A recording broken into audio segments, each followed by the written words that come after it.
Hello friends, आज हम बात करने वाले कक्षा 8 के विषय गणित के मॉडल पेपर के बारे में, जो कि 2.5 घंटे का होगा और 80 नंबर का होगा। तो इसमें जो वस्तुनिष्ठ प्रश्न है वो आपके 6 नंबर के आएंगे। आइए शुरू करते हैं पहले प्रश्न से। पहला प्रश्न है, संख्या -13 का गुणात्मक प्रतिलोम होगा।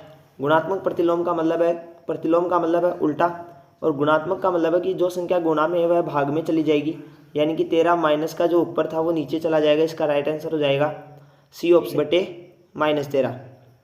अगला क्वेश्चन है, संख्या 9 की घन संख्या होगी। तो बहुत आसान क्वेश्चन है, 9 का जो घन होता है वो कितना होता है, 729। अगला प्रश्न है, साधारण ब्याज का सूत्र। तो साधारण ब्याज का सूत्र होता है P into R into T upon 100, यानी कि मूलधन गुणा दर गुणा समय बट्टे 100। तो इसका जो राइट आंसर हो जाएगा वो हो जाएगा ऑप्शन नंबर ए, यानी मूलधन गुणा दर गुणा समय बट्टे 100। अगला क्वेश्चन है कि 5 किलो शक्कर का मूल्य 240 रुपये है, तो 1 किलो शक्कर का मूल्य कितना होगा। तो 5 किलो शक्कर का मूल्य 240 है, तो 1 किलो का निकालने के लिए हम 5 से भाग कर देंगे।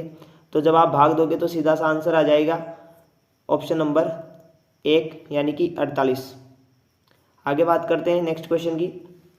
निम्न में से कौन सा द्विपदीय व्यंजक है, यानी जिसमें 2 पद हो।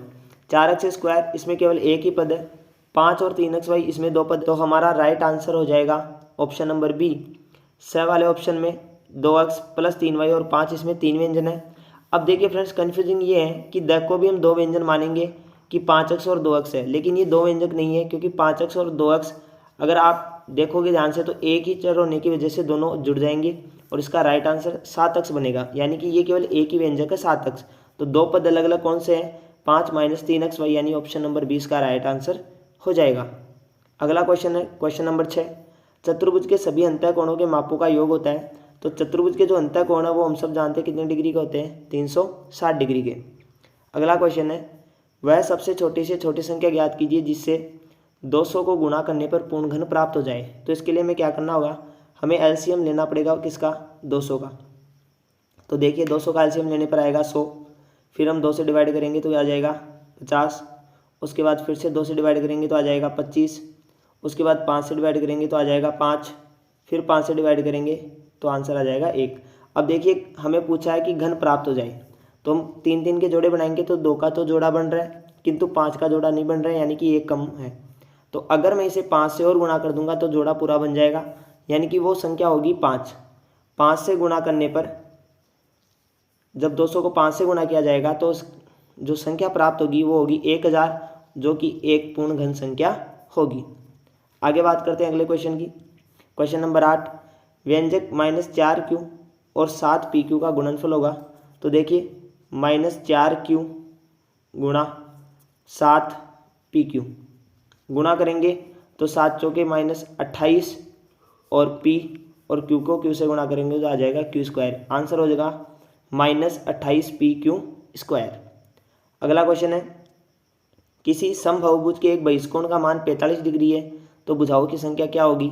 तो देखिए समबहुभुज का बहिष्कोण का मान जब दिया हुआ होता है तो हम क्या करते हैं, भुजाओं की संख्या निकालने के लिए 360 में भाग दे देते हैं किसका, 45 का।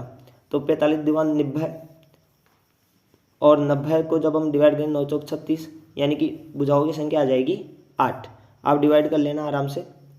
अगला जो क्वेश्चन है वो है क्वेश्चन नंबर 10, कि दी गई आकृति ABCD का परिमाप ज्ञात कीजिए। तो देखिए फ्रेंड्स, यह एक प्रकार का आयत है जिसकी आमने सामने की भुजाएं बराबर होती है। तो आयत के परिमाप का सूत्र क्या होता है, यहाँ पर वो हम यूज़ करने वाले हैं। तो आयत का परिमाप का सूत्र होता है 2 कोष्टक लंबाई प्लस चौड़ाई। तो इसकी लंबाई कितनी है 9, प्लस चौड़ाई कितनी है 7, और 2 से गुणा कर देंगे, 9 और 7 16 गुणा 2। तो इसका जो परिमाप आ जाएगा वो परिमाप होगा 32 सेंटीमीटर। ये हमारा राइट आंसर हो जाएगा। अगला क्वेश्चन है क्वेश्चन नंबर 11, कि दी गई आकृति में एक लाल सेब प्राप्त करने की प्रायिकता।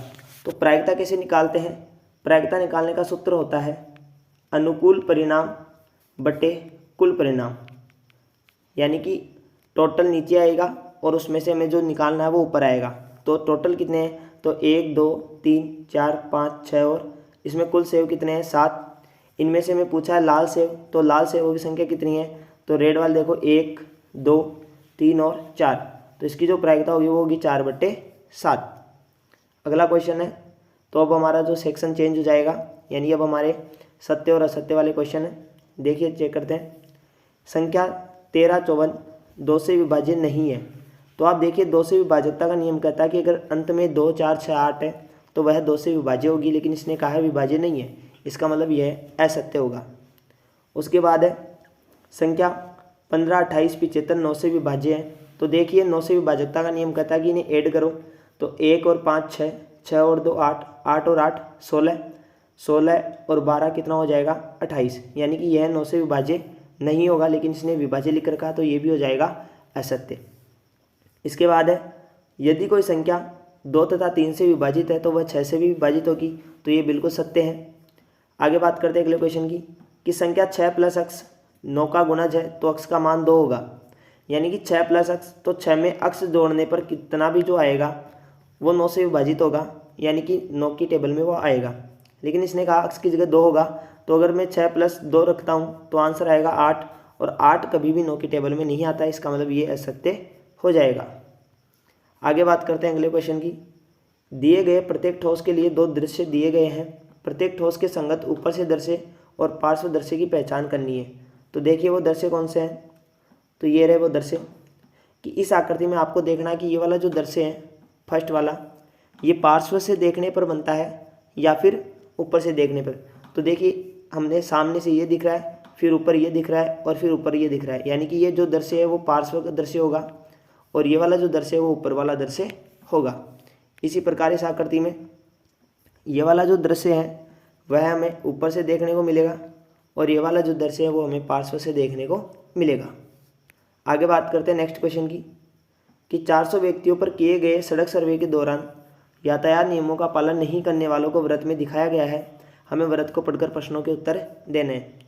अब व्रत में क्या क्या दिया गया है देखते हैं कि जो ट्रैफिक लाइट का पालन नहीं करते हैं वो है 25%, और जेब्रा पट्टी का पालन नहीं करते वो है 15%, जो हेलमेट नहीं लगाते हैं वो 30%, गति सीमा से अधिक वाहन चलाने वाले हैं 10%, और अधिक भार क्षमता वाले हैं जो बच गए। तो कितने बच गए, टोटल जो होता है इसमें परसेंटेज में दे रखा है, तो टोटल परसेंटेज होता है 100%। तो पहले इन सबको ऐड कर लीजिए, 25 और 15 कितने हो गए 40, और 30 70, और 10 80। तो ये जो अधिक भार क्षमता वाले हो गए वो हो गए टोटल 20%। अब बात करते हैं क्वेश्चंस कौन कौन से हैं इससे। तो पहला क्वेश्चन ये है कि सबसे अधिक भार क्षमता वाले वाहनों को चलाने वाले व्यक्तियों का प्रतिशत, तो अभी हमने निकाला कितना होगा 20%। आगे है कि हेलमेट नहीं लगाने वाले व्यक्तियों की संख्या गति सीमा से अधिक गति में वाहन चलाने वाले व्यक्तियों की संख्या से कितनी अधिक है। तो देखिए हेलमेट नहीं लगाने वाले कितने हैं, हेलमेट नहीं लगाने वाले हैं 30%, जबकि अधिक गति से चलाने वाले कितने हैं 10%। तो दोनों में अंतर कितना परसेंट का हुआ 20% का, यानी कि अधिक भार क्षमता वाले जितने ही है। लेकिन हमें इस बार संख्या पूछी गई है, तो संख्या कैसे निकालेंगे। तो टोटल जो मेंबर है वो कितने हैं 400, टोटल मेंबर 400 है, तो हमें 400 का निकालना है 20%, तो 20/100 कर देंगे। तो जो हमारा राइट आंसर हो जाएगा वो हो जाएगा 4 दूनी 8, यानी कि 80 आदमी। तो कितने लोग होंगे 80 लोग होंगे। आगे बात करते हैं क्वेश्चन नंबर 15 की। एक समांतर चतुर्भुज दिया गया है और फिर हमें खाली स्थानों की पूर्ति करनी है। हम सब जानते हैं किसी भी समांतर चतुर्भुज में आमने सामने की भुजाएं क्या होती है बराबर, आमने सामने कोण क्या होते हैं बराबर। तो अब देखिए क्वेश्चन क्या है, AD बराबर होगी, यानी कि A और D ये वाली जो भुजा है वो बराबर होगी BC के, तो इसका आंसर हो जाएगा BC। आगे है कोण DCB, DCB यानी ये वाला कोण, तो ये बराबर हो जाएगा BDA या फिर BAD, तो ये बराबर हो जाएगा BAD। अगला क्वेश्चन है OC बराबर OB या OA, तो OC बराबर हो जाएगा OA, क्योंकि आमने सामने के जो विकर्ण को प्रतिच्छेद होते हैं तो विकर्ण बराबर होते हैं, समद्विभाजित होते हैं, तो इसमें आंसर आ जाएगा OA। आगे है MDAB और MCDA, यानी कि DAB ये वाला कोण और CDA ये वाला कोण, तो एक ही रेखा और बने हुए जो कोण होते हैं उनका योग हमेशा 180 डिग्री होता है, तो हमारा ये वाला ऑप्शन सही हो जाएगा। अगला क्वेश्चन है एक वर्गाकार खेत का क्षेत्रफल 2304 वर्ग मीटर है, तो इस वर्गाकार क्षेत्र की भुजा ज्ञात कीजिए। तो खेत कैसा है वर्गाकार, तो वर्ग का जो क्षेत्रफल होता है वो होता है भुजा स्क्वायर बराबर 2304 मीटर। तो भुजा ज्ञात करने के लिए स्क्वायर यहाँ से हटाऊंगा तो यहाँ इसका हो जाएगा अंडरूट। अब 2304 का अंडरूट करते हैं, हमें आंसर मिल जाएगा। तो 2304 का जो अंडरूट होगा वो होगा 48, यानी कि खेत की जो भुजा है वो 48 मीटर हो जाएगी। आगे बात करते हैं नेक्स्ट क्वेश्चन की। घातांक के नियमों का प्रयोग करते हुए निम्न का मान ज्ञात करना है। 3 की घात 0, 4 की घात 0 और 5 की घात 0। तो देखिए किसी भी संख्या की अगर घात 0 होती है तो हम उसका मान कितना मानते हैं 1। तो 3 की घात 0 यानी 1, 4 की घात 0 यानी 1 और 5 की घात 0 यानी 1, और इन सब की घात कितनी है -1। तो 1 + 1 यानी कि 3 की घात -1, यानी कि इसका आंसर हो जाएगा 1/3, क्योंकि जो माइनस की घात है वो नीचे जाते ही प्लस में हो जाती है। उसके बाद करते हैं नेक्स्ट क्वेश्चन की। 2/3 की घात 5 और 2/3 की घात 3। बीच में जो चिन्ह वो डिवाइड का है, यानी कि भाग का जब चिन्ह होता है तो माइनस हो जाती है। तो 2/3 की घात जो है वो 5 - 3, यानी कि 2/3 की जो घात है वो हो जाएगी 2। तो 2 का स्क्वायर हो जाएगा 4 और 3 का स्क्वायर हो जाएगा 9। तो इसका राइट आंसर होगा 4/9। अगला क्वेश्चन है कि परिमेय संख्या 2/3 और 3/5 के मध्य 4 परिमेय संख्या ज्ञात कीजिए और फिर उन्हें संख्या रेखा पर भी निरूपित कीजिए। तो इसके दो तरीके हैं। सबसे पहले आप इन दोनों का हर सेम कीजिए, यानी कि 2/3 और इधर लिखिए 3/5। हर सेम करने के लिए इसको तो गुणा कर देते हैं हम 5 से और इसको गुणा कर देते हैं हम 3 से। तो इसका आंसर होगा 5 दूये 10 और 3 पंजे 15, और इसको जब गुणा करेंगे तो 3 तिये 9 और 3 पंजे 15। तो अब देखिए ये तो है 10/15 और ये है 9/15। अब हमें इनके मध्य 4 परिमेय संख्या निकालनी है तो हम दोनों को 5 से गुणा कर देंगे।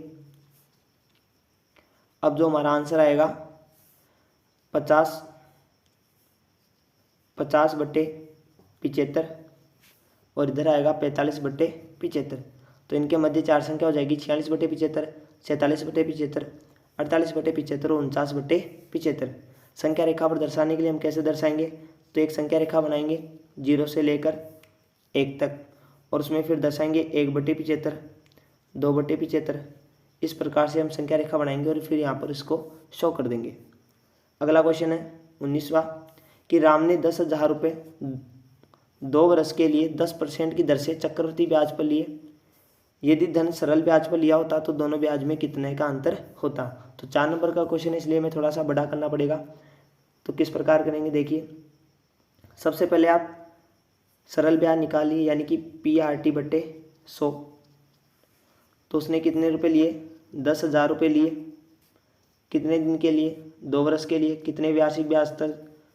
10 रुपये से, और भाग लगा देंगे 100 का। तो 2 जीरो से 2 जीरो कैंसिल, तो जो ब्याज बनेगा वो बनेगा 2,000 रुपये। तो साधारण ब्याज की दर से जब हम लेते हैं तो वो बनता है 2,000 रुपये, लेकिन उसने कहा चक्रवृद्धि ब्याज से। तो चक्रवृद्धि ब्याज का फॉर्मूला होता है A = P कोष्टक 1 + R/100 और यहाँ पर पावर T। तो कुल मूलधन निकालने के लिए हम निकालेंगे P कितना था 10,000, यहाँ पर 1 प्लस दर कितनी थी 10/100 और समय कितना था 2 वर्ष। तो यहाँ निकालिए 10,000, यहाँ पर 110/100, तो 0 से 0 कैंसिल और इसका हो जाएगा स्क्वायर, यानी कि 10,000 गुणा 11 का स्क्वायर 121/10 का स्क्वायर 100। तो 2 जीरो से 2 जीरो कैंसिल।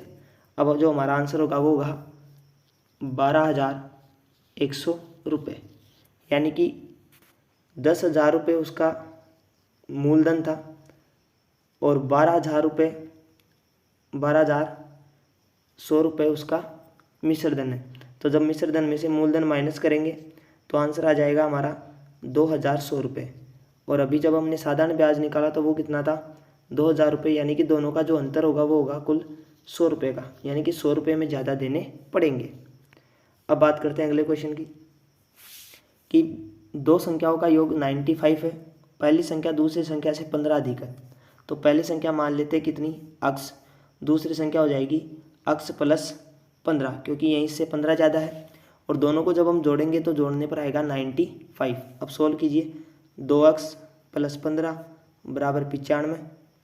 तो 2x बराबर हो जाएगा 95, 15 इधर जाएगा तो माइनस में, तो 2x बराबर हो जाएगा 80, 2 से 80 कैंसिल हो जाएंगे कितने टाइम्स, 40 बार।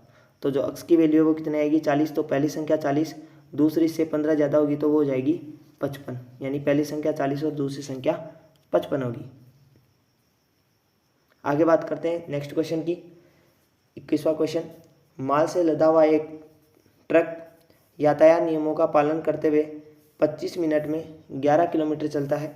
यदि ट्रक की चाल वही रहे तो 5 घंटे में कितनी दूर चलेगा। तो देखिए फ्रेंड्स, 25 मिनट में वह 14 किलोमीटर चलता है, तो मैं कहूँ 1 मिनट में कितना चलेगा, तो 1 मिनट में चलेगा वो 14/25 किलोमीटर। अब मैंने पूछा है 5 घंटे, यानी कि आप 1 मिनट की जगह 5 घंटे निकाल रहे हो, तो 5 घंटे का मतलब हो गया कि 60 गुणा 5 कितनी मिनट हो गई, 300 मिनट। तो हमें कितनी मिनट का निकालना है, 300 मिनट का निकालना है। तो निकालने के लिए 25 का भाग दे देंगे इसमें, तो 5 के पाड़े से 5 बार और 5 के पाड़े से इसे काट देंगे 60 बार, फिर 5 के पाड़े से कितनी बार, 12 बार। अब 12 को जब हम 14 से गुणा करेंगे तो हमारा जो आंसर है वो आ जाएगा 12 गुणा 14। तो आंसर आ जाएगा हमारा 168, यानी कि 168 किलोमीटर वह चल पाएगा। आगे हम बात करते हैं अगले क्वेश्चन की। अब ये निबंधात्मक क्वेश्चन आ गए, अगर इनको भी हम करने लगेंगे तो वीडियो थोड़ा सा लंबा हो जाएगा, इसलिए इनके सॉल्यूशन आपको नेक्स्ट वीडियो में मिलेंगे। तब तक के लिए आप इन्हीं क्वेश्चनों को देखिए। अगर आपसे होते हैं तो किताब में आपको मिल जाएंगे, अगर नहीं होते तो आप कमेंट कर दीजिएगा, नेक्स्ट वीडियो में आपको इनके भी सॉल्यूशन करवा दिए जाएंगे। तब तक के लिए तैयारी को मजबूत कीजिए और बने रहे चैनल के साथ।